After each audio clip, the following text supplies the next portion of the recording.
Let's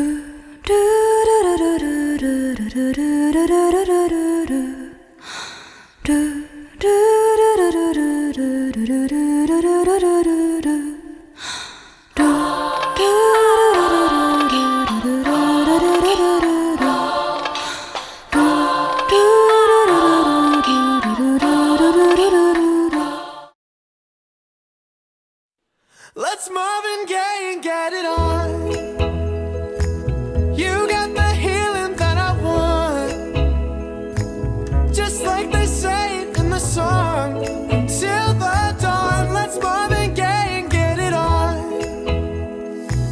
We got this king size to ourselves, don't have to share with no one else. Don't keep your secrets to yourself. It's Kama Sutra show and tell. Yeah.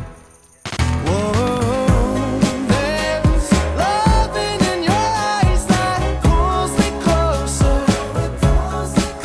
It's so subtle, I'm in trouble, but I love to be in trouble. Sa paaralan ng Benguet State University College of Teacher Education, may isang guro at ang mga mag-aaral. Siya ay si Teacher Janine. Heto naman ang grupo ni Renz, kung saan araw-araw silang magkakasama. Siya naman si Hazel, ang laging nahihirapan sa kanyang pag-aaral.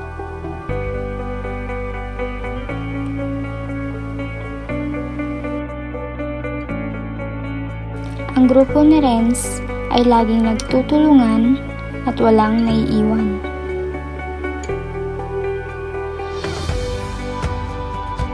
Siya naman si Shailene, ang laging tulala sa loob ng klase at wala rin itong kaibigan.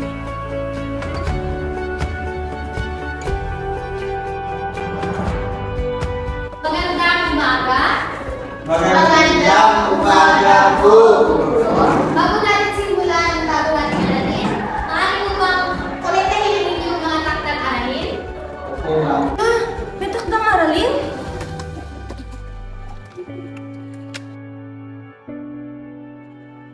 Hala, hindi ko pa tapos!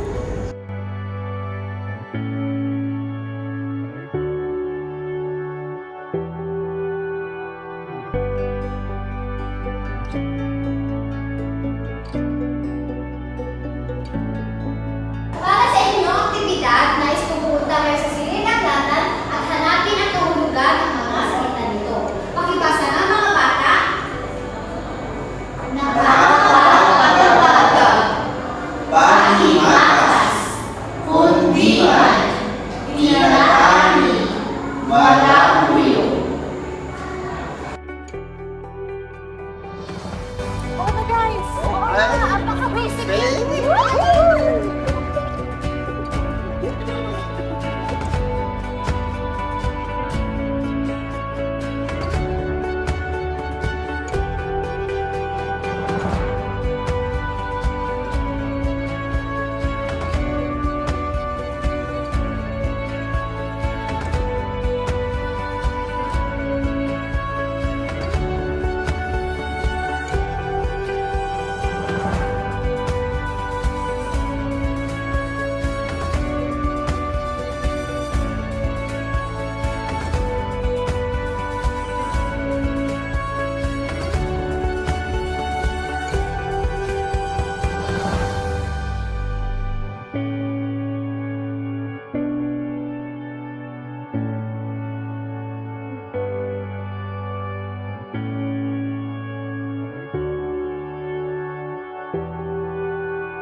Hala, ang hirap naman nito.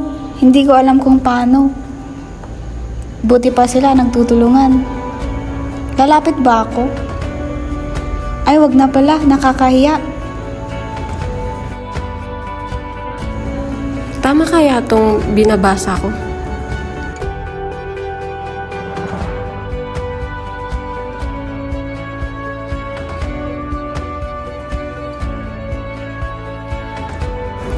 Paano kaya ito? Ano kaya ang gagawin ko? Bakit kaya ayaw nilang sumama sa amin? Mabaho ba ako? Mabaho ba kami? Or masama ba kaming tao?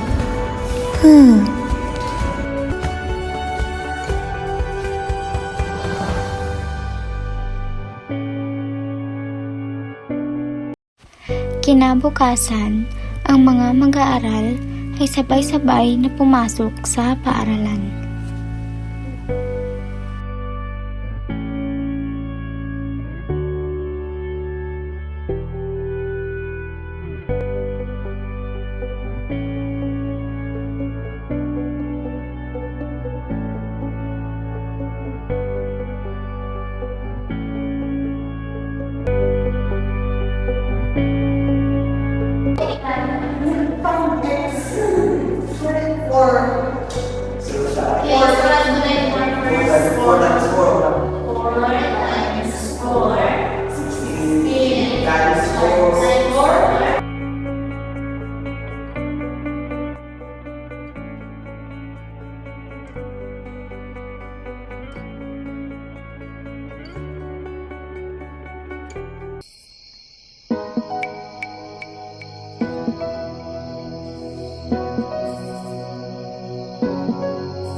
Mahilig pa naman akong maglaro ng volleyball.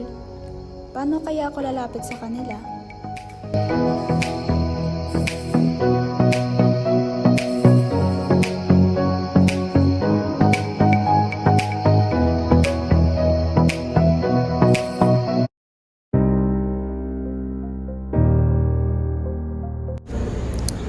Gusto ko rin sumali, kaso nahihiya ako.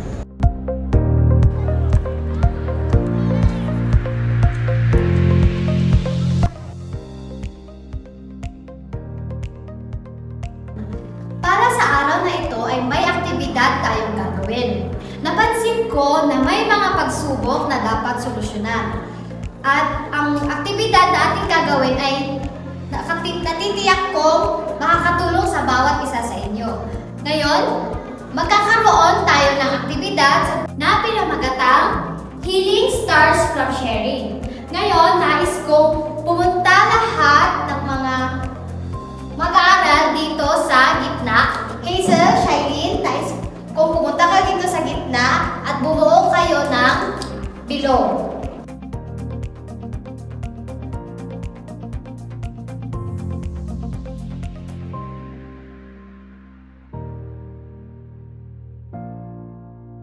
Unang magbabahagi ng aking mga napansin.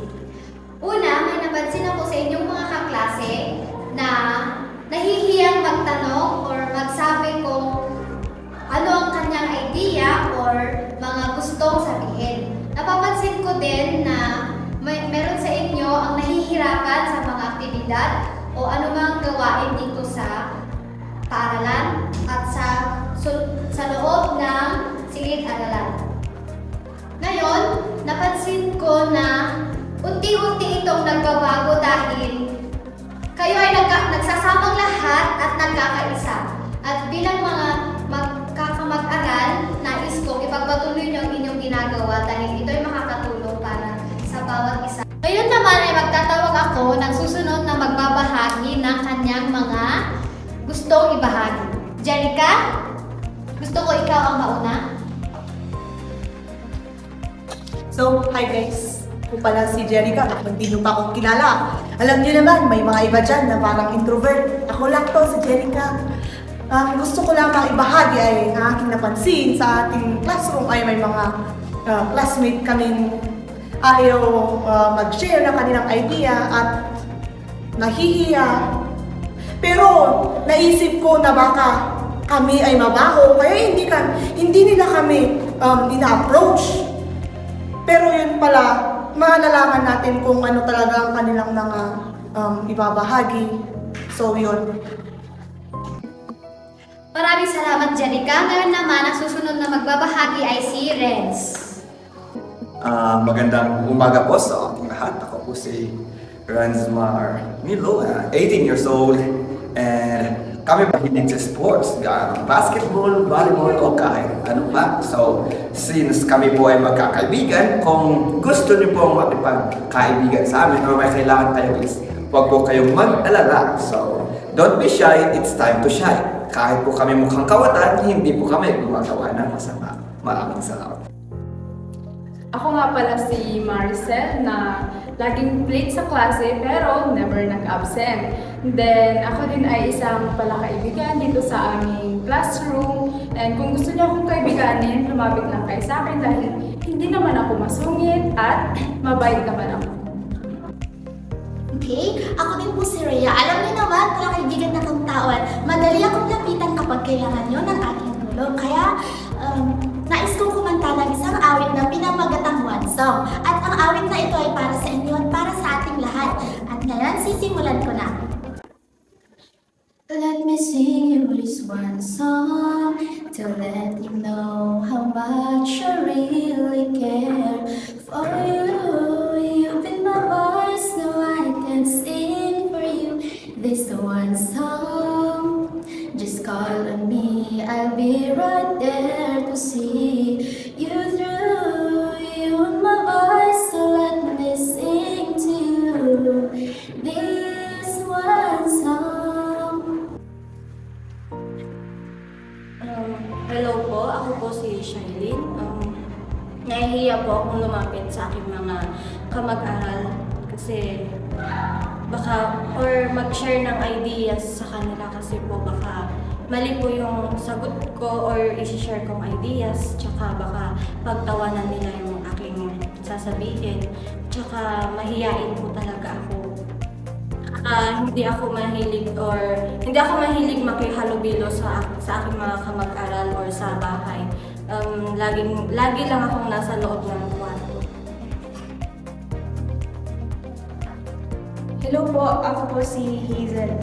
Sa totoo po, nahihirapan po akong gawin yung mga aktibidad dito po sa ating paaralan. Kaya po, hindi po ako makasabay sa mga diskusyon ng ating guro. Kaya nais ko po sanang humingi ng tulong sa mga kaklase ko pero nahiya po ako na baka hindi po nila ako tulungan. Yun lang po. Maraming salamat sa inyong mga ibinahagi. Ngayon, inaasahan ko na mula sa inyong mga narinig ay magiging daan ito upang mas mapatibay pa ang inyong mga pagsasamahan at mas maging matatag ang inyong pagsasamahan na sa paraang magtutulungan kayo at magiging masaya kayo sa inyong mga ginagawa.